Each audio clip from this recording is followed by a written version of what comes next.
I want to introduce our lunchtime speaker. You've got General Jim Mattis's bio in front of you. He's currently serving as Commander of Joint Forces Command, the Supreme Allied Commander Transformation. And I won't go into his bio. We should note that he succeeded in his Marine career despite being taught at some point along the way by Mac Owens. So this is a testament to his ability to work through Mac's torture. And just a couple of personal reflections on General Mattis' career, his impact. He, of course, is known in large measure for what he's accomplished on the battlefield over the past couple of years, but he is a thinking Marine of the highest order. And along with Dave Petraeus, was the flag officer that animated not only the formation of the counterinsurgency manual, but also the formation of the doctrine and our refocus on it in many ways.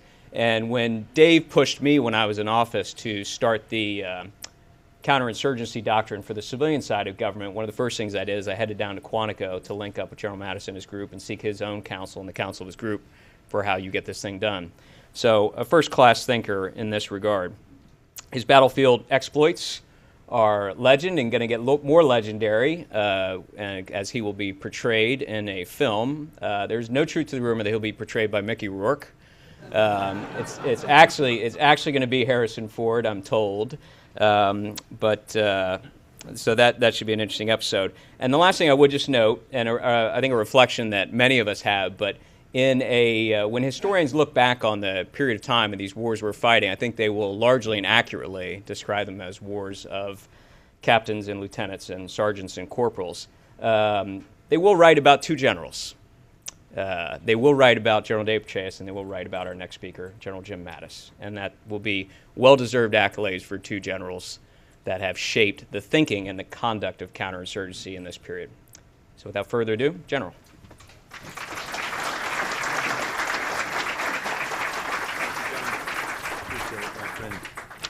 Well, ladies and gentlemen, thanks for having me here. First, it's always good to have to come and do one of these because it causes you to stop and actually think for a few minutes, and that's an unusual thing that we do nowadays at this rank. And it's a real honor to come and speak to you. After some of my publicized remarks, it's an honor to be invited anywhere in polite company to speak anymore. So we'll see if I get invited back here. But based on what I heard for the last 10 minutes before I walked in the room, I just completely dumped my speech. I'm going to go with a slightly different tack because I want to make certain we have time for questions and answers, which is always the best part of an event like this. But let me just talk for a few minutes. As you know from the introduction, I have two jobs. I'm the Supreme Commander for Allied Command Transformation, which means I facilitate transformation, that sort of thing, in NATO, and I can get into some details there. And in Joint Forces Command, we have basically about 1.3 million troops under us, and aircraft carriers and airplane squadrons and Army brigades and Marine air-ground task forces.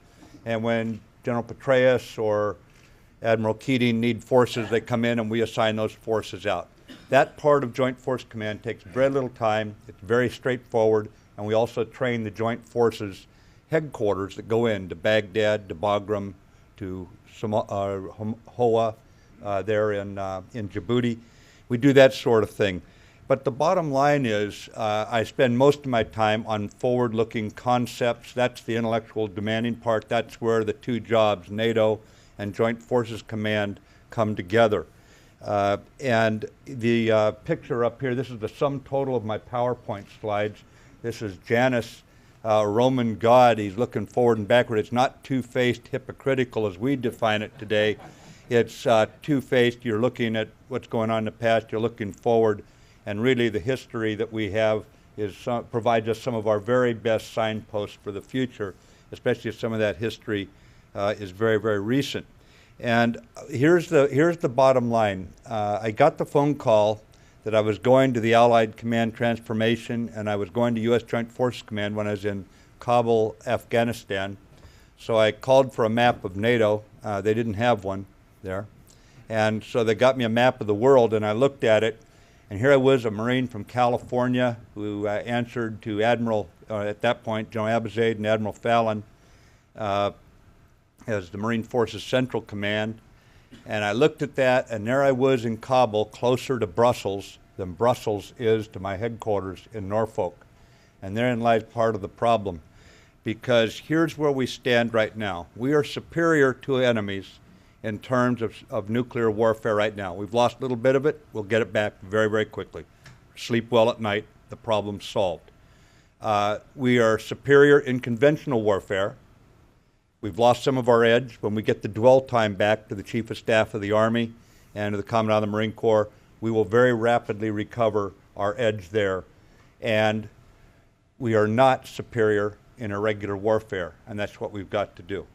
And the reason I bring this up is, as I studied from Kabul on, trying to figure out what I have to do to help transform, I went back through history and found how do armies transform, how have militaries transformed throughout history. And every one of them, from Alexander the Great at Persepolis in what we now call Iran, when he took his perfect warfighting machine, successful in all venues against enemies with better technology, outnumbered him in sieges in open warfare, and he reorganized it to the Germans, World War I, to the U.S. Navy in the interwar years. Every military in history, I can go on for hours, that transformed, that changed, that modernized, did so on the basis of one thing. They identified a problem and solved it. They didn't assign the supreme commander for transformation, say, there, we solved the problem. They didn't come up with some wrong-headed bumper sticker about revolution in military affairs and decide that was going to change the fundamental nature of war. The fundamental nature of war will change about the same time the fundamental chemical composition of water changes, okay?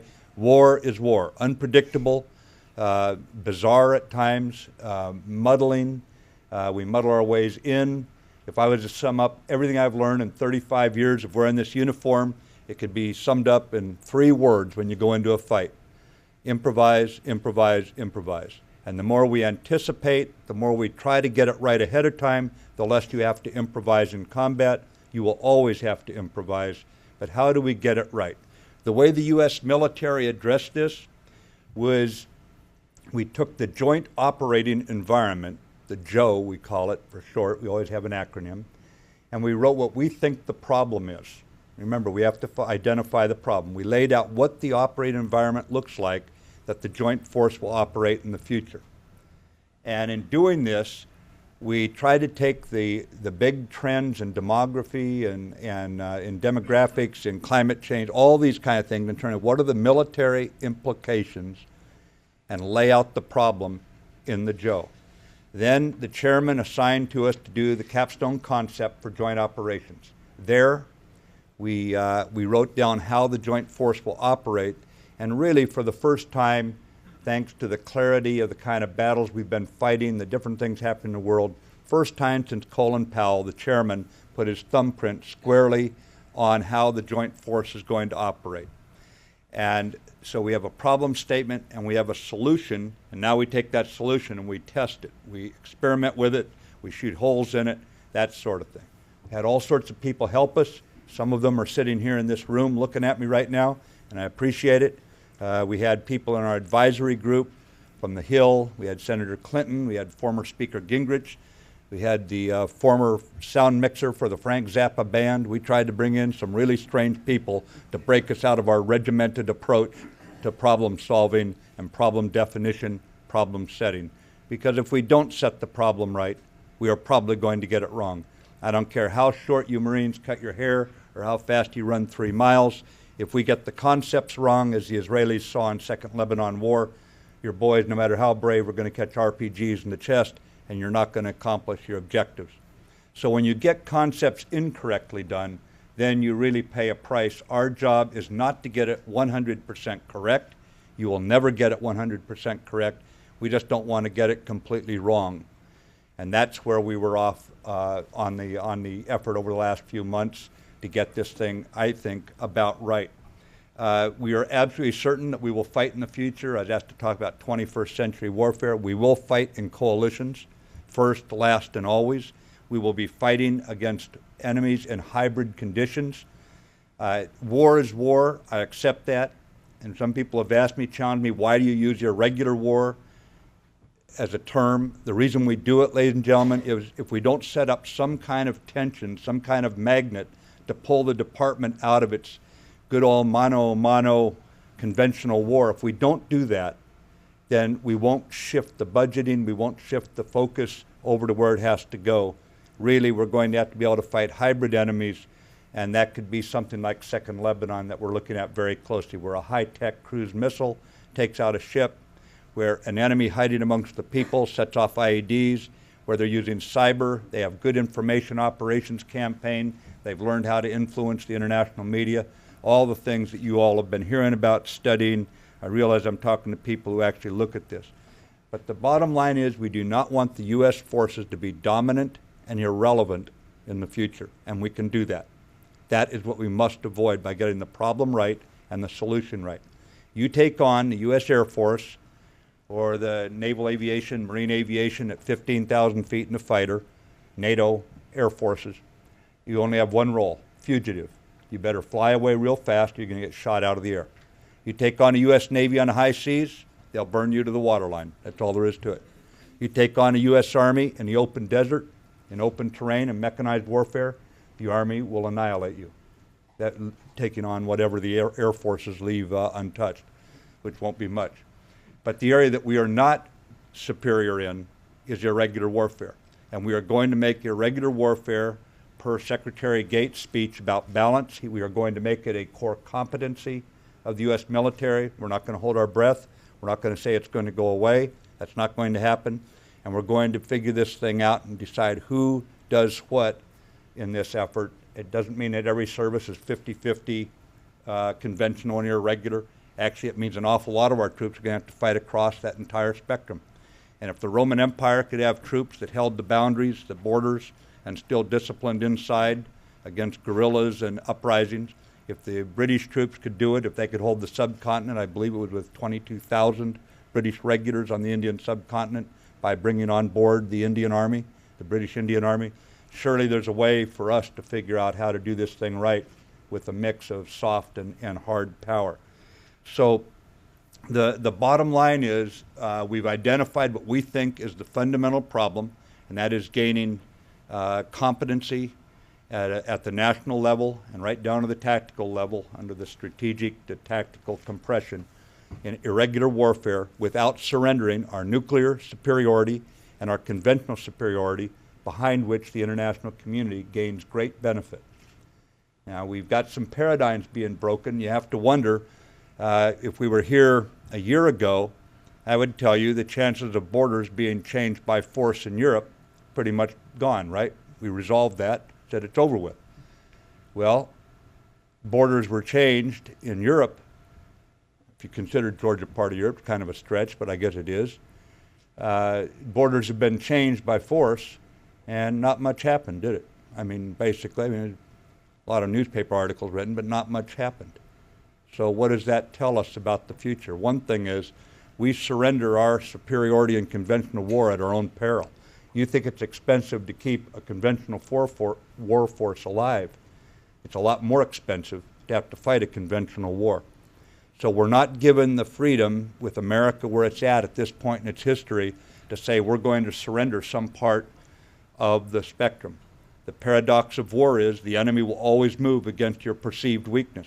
So either we maintain conventional war superiority with very well-trained and educated leaders, and that includes enlisted leaders who can fight across the spectrum and adapt to the kind of surprises that we know are coming. Again, we know surprises are coming. Or we're going to end up creating the very thing we don't want, which is a conventional war. So that's where we're going. And I thought I would stop there. I've got some more notes. I can keep right on going, but let me stop there and let's see who's got the first challenge for me. And if I could just remind you, since it's being webcast, if you could use one of the two microphones.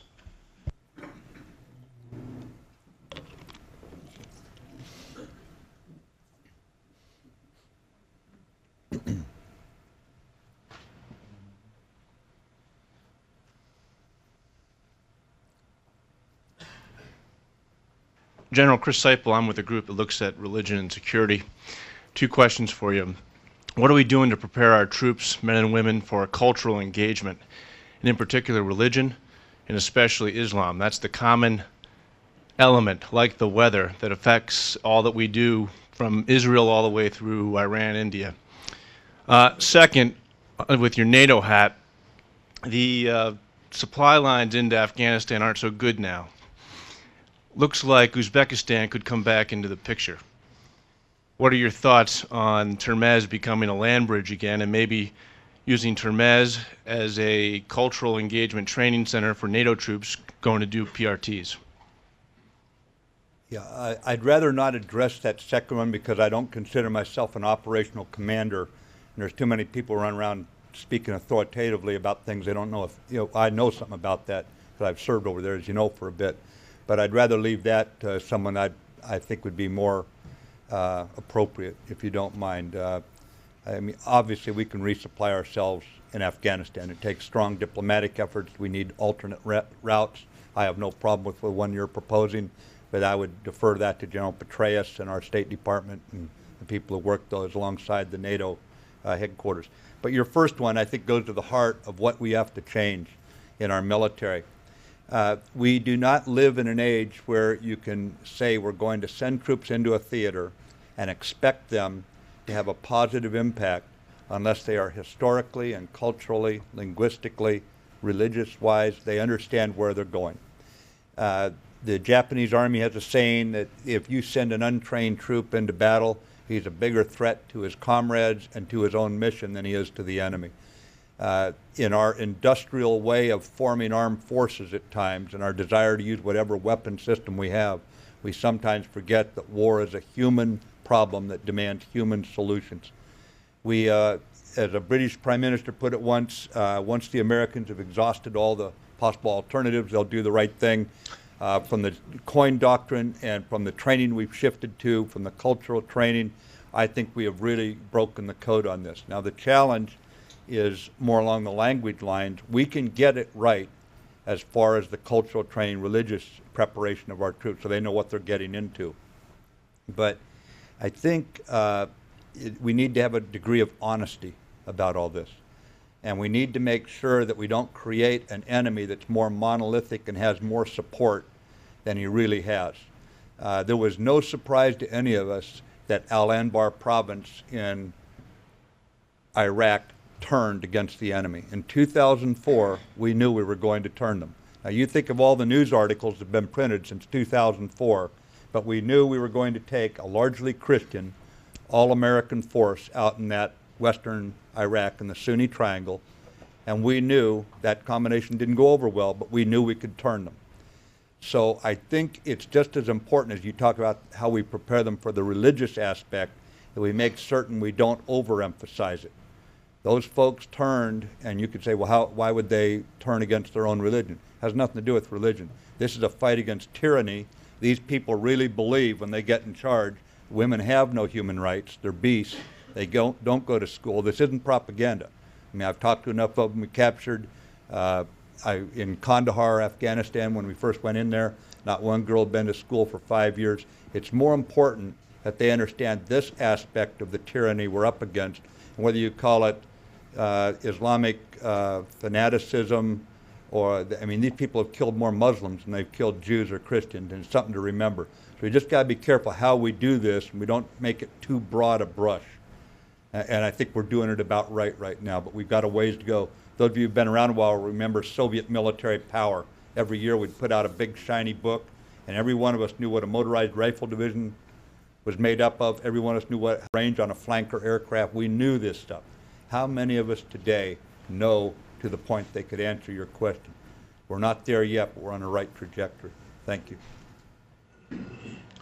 Sir, based on your comments of maintaining a conventional force is more expensive or less expensive than fighting a conventional force in regards to the Georgia campaign with Russia and our consideration of Russian reemergence and possible confrontations with upcoming elections in the Ukraine, do you see that was a choice that we didn't fight or determined to fight because it wasn't worth cost isn't worth the gain, i.e. in the Georgia campaign and in the case of Ukraine coming to the forefront? Is it just a choice that we make not to do it, not that we don't have the capability? Oh, I mean, certainly we had the capability. We're talking about political will here and calculations of what's in our interest, NATO's interest. President Sarkozy, this last weekend, I was in Munich for the security conference. President Sarkozy, in his energetic and animated way, brought up a fundamental question there. He said, does Europe want to be left alone, or does Europe want to defend its values? Does it want peace, or does it want to be left in peace?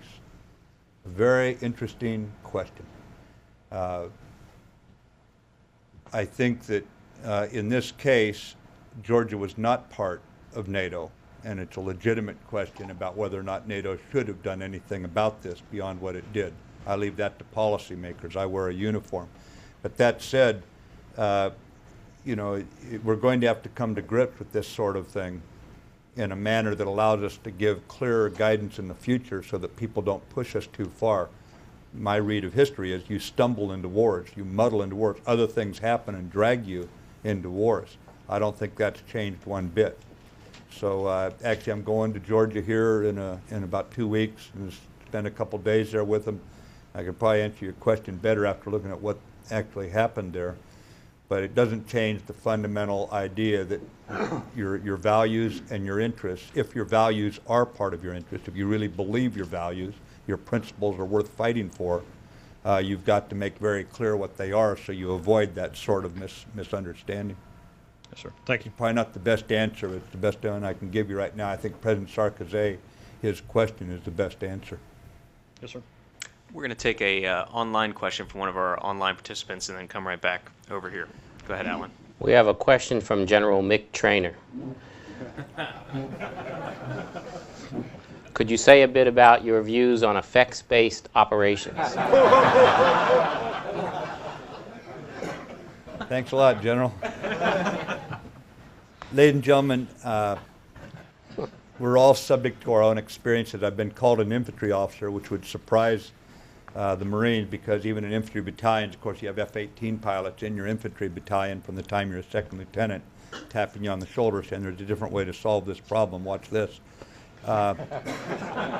Here's where I'm coming from. A couple of points up front. The U.S. Air Force came up with a sound approach to taking out closed, complex systems. If it's a highway grid, a railroad grid, electrical grid, they came up with a way to do it. And to this day, I think it stands any kind of scrutiny. It is precise, it is pure, and it is good. And then a thing called U.S. Joint Forces Command decided to take that and migrate it from a closed complex system to an open complex system. And if you study quantum physics, you run into a fundamental problem when you do that. Because what you just said was, when you go to an interactive system, that you can predictably say, if I do that, put an algebraic equal sign equals this result. And when you're dealing with human beings, you should be very, very careful about this. For example, I'll bet nobody 3 days into the Kosovo bombing campaign thought, well, one of the effects will be 375,000 refugees on the road. No, that wasn't it. That's the fundamental nature of war is inconsistent with a closed, complex system approach. And this idea of predictability, of deterministic or mechanistic approach to war, this American desire for certainty in war, flies in the face of the fundamental nature of war. And when you go against the nature of something, you're probably going to lose. Remember, don't mess with Mother Nature, okay? I think that that's where I was coming from on it. I still salute the Air Force's rigorous way of approaching closed, complex targeting. But war is not a matter of servicing targets. We cannot figure out how somebody is going to respond that well, that reliably, and you're always going to get surprised. So what I wanted, as many of you know who have read the note I sent to my command, the Israeli officers have been very blunt. There's ladies present. I won't use the obscenities they use to describe it, but they do not believe that effects-based operations was in any way a concept applicable to real war. Quite the opposite. Now, there's always been a desire on the part of soldiers throughout history to kind of come up with certainty. We want some kind of certainty because war rubs that veneer right off you of civilization. It leaves your emotions bare. It's a very uncomfortable situation. Many of us have felt that sinking feeling in our stomach when something goes wrong.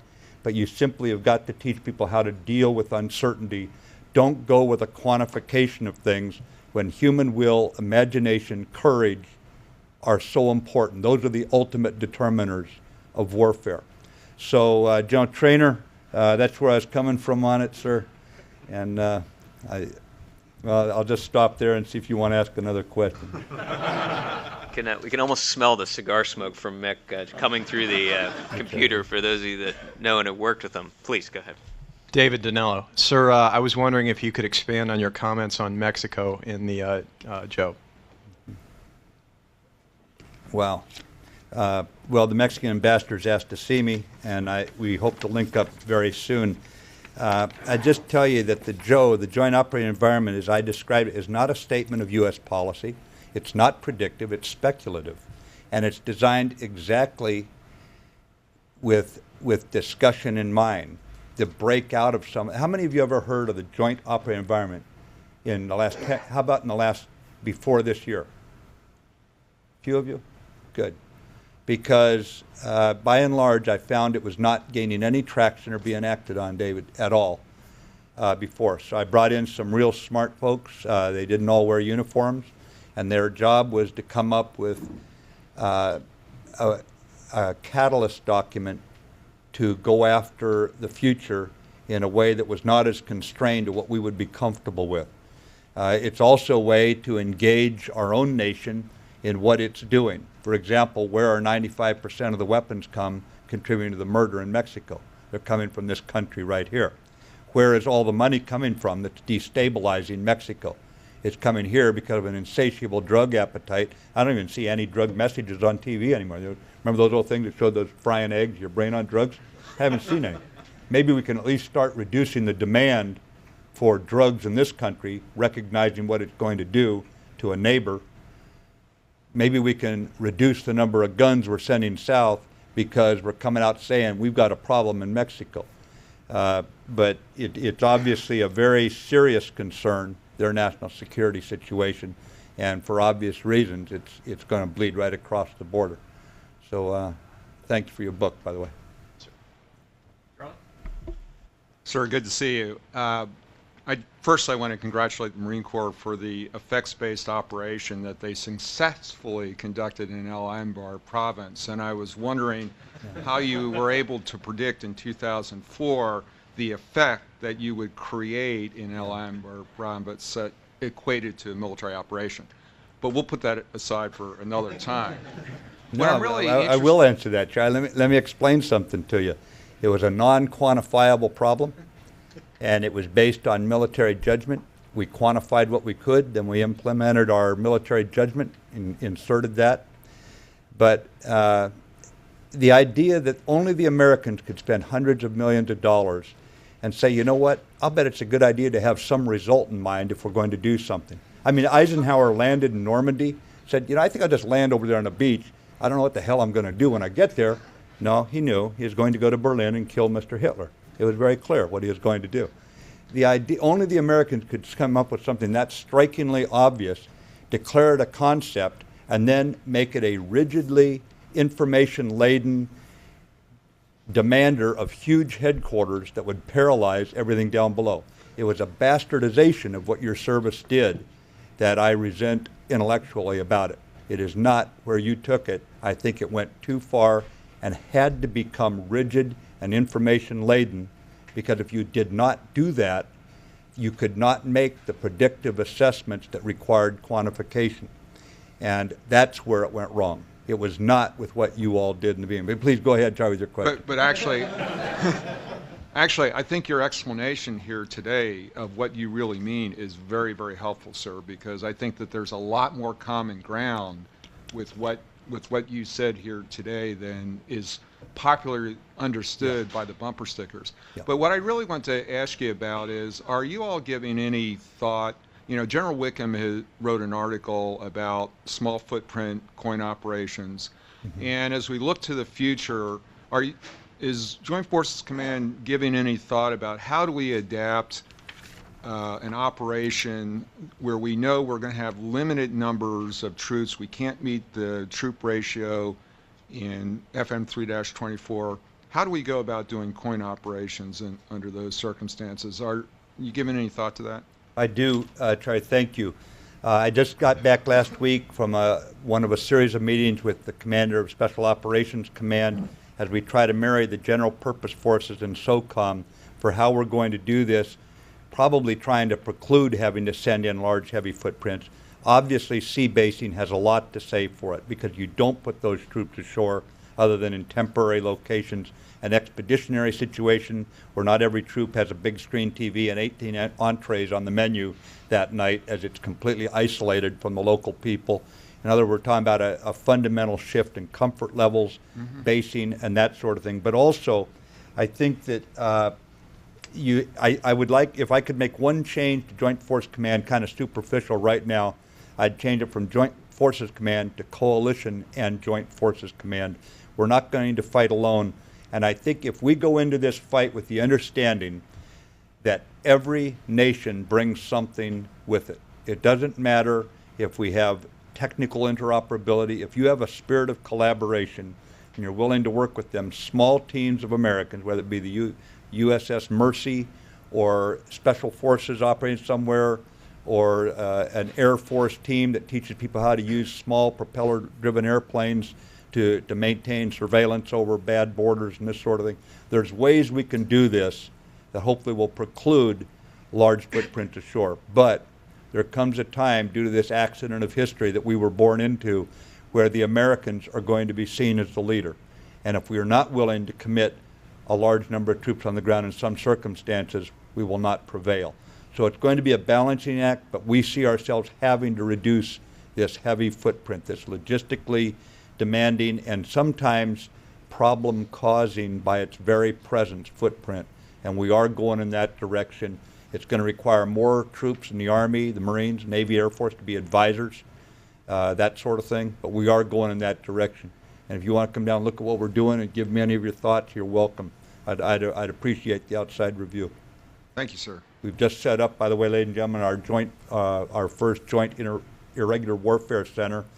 I've brought in a Special Forces officer to run it, and my deputy is now a Navy, he went from 1-star to 3-star, never wore 2, a Navy SEAL who's now the deputy as we try to shift the General Purpose Forces more into a soft approach to fighting without giving up conventional warfare. Go ahead. Okay.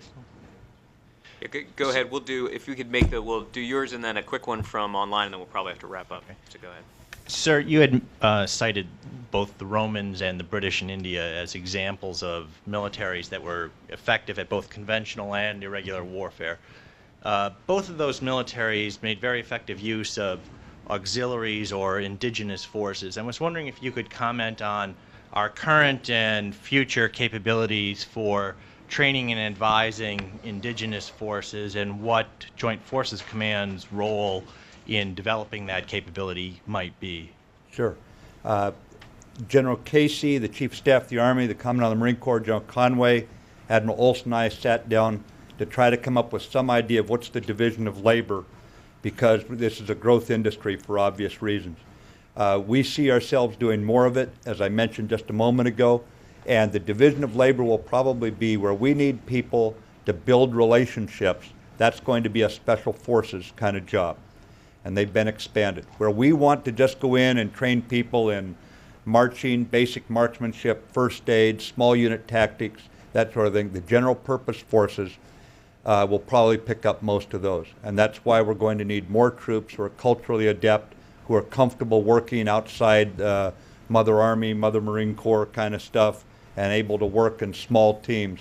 But this requirement for small teams that can operate in combat or as advisors is now a national priority. We are going to have to create high-performing small units, and we've got some cognitive efforts going on. We also are going to use a lot more simulation.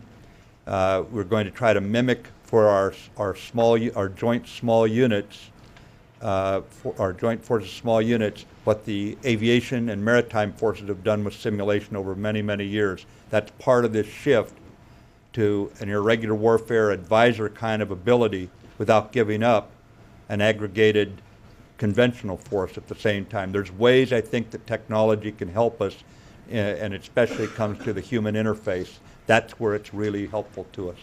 But I think we're on the same sheet of music here. And finally, Alan. We have a question from Jason Sherman, a reporter for InsideDefense.com, watching from Brooklyn, New York. 2 questions. As the Pentagon girds itself for a round of fiscal belt-tightening, what capabilities do you believe the military services should shed, and what capabilities do you believe need to be bolstered? And do you believe COCOM should have greater say in development of the Pentagon's budget request? I'll take the second one first. I really believe that nobody wakes up in the morning saying, I think I'm going to screw the country up today. So if we can go in, I gave that thinking up a long time ago, you know. So I think if we can go in with an intellectually sound argument for what kind of military do we need and make a compelling case for it, we can make the change. For those who are very impatient with the U.S. military, you go back through history, how many militaries in 10 years went from a Bosnia-type constabulary situation to an Afghanistan special forces-led general purpose forces exploitation, integration of air fires. First time I ever left artillery behind in 25 years of fighting was when I went in 350 miles because I trusted the aviation would be there. I worked under a guy I'm proud to say forever I worked under named General Mosley for air support. But as you look at this sort of thing, you can come up with compelling reasons for how you want to organize the U.S. military. The signposts aren't perfect. They're a little dim at times, but you can figure out how to do it. So if you come up with a good reason for what you want to do, I'm convinced you can get the services to go along. Now, as far as the what should we bolster and what should we reduce, you've got to be very careful on reduction and just wiping out a capability. The British, coming out of the Boer War, I believe, thought there would be no more state-on-state warfare.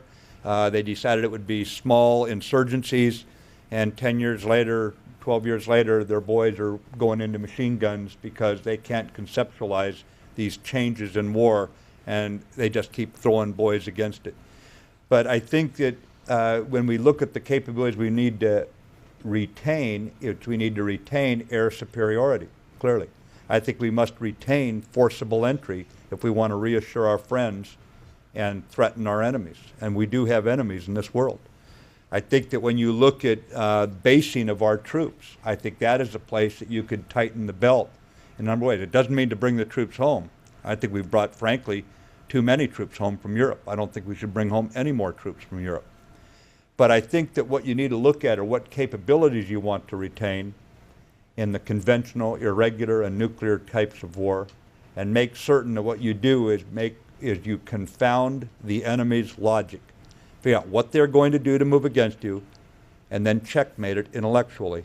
And if you organize the force right, if you maintain sea basing, if you maintain air superiority, if you maintain expeditionary capability, then we're in a position, I think, to more chart our future and not have to respond to the enemy in the future for us. There will be surprises. But like I said, you know, the U.S. military from Bosnia to Afghanistan, keep right on going. Iraq, OIF-1, conventional fight pretty much. OIF-2 was not a conventional fight. What we're going into here with the Taliban, you know, the amount of efforts we've had for humanitarian ops, the U.S. military has proven to be remarkably agile. It's never fast enough for the impatient young folks or those those folks who are refugees from accountability and just sit on the sidelines writing nasty stories, something like that. And I'm not pointing the finger at anybody here, but my point is, Pointing the finger at everybody here. but we are pretty darned agile, and we're agile because we come from one great country that espouses the freedom of thought, the free competition of ideas. Charlie Dunlap and I have gone back and forth now a couple of times, my friend, and we will continue to do so. We will still drink beer together, and we'll still fight together as we defend this great big experiment we call America. So thanks for having me here, and I hope to get in some more arguments with you here soon, and I look forward to it. Thank you.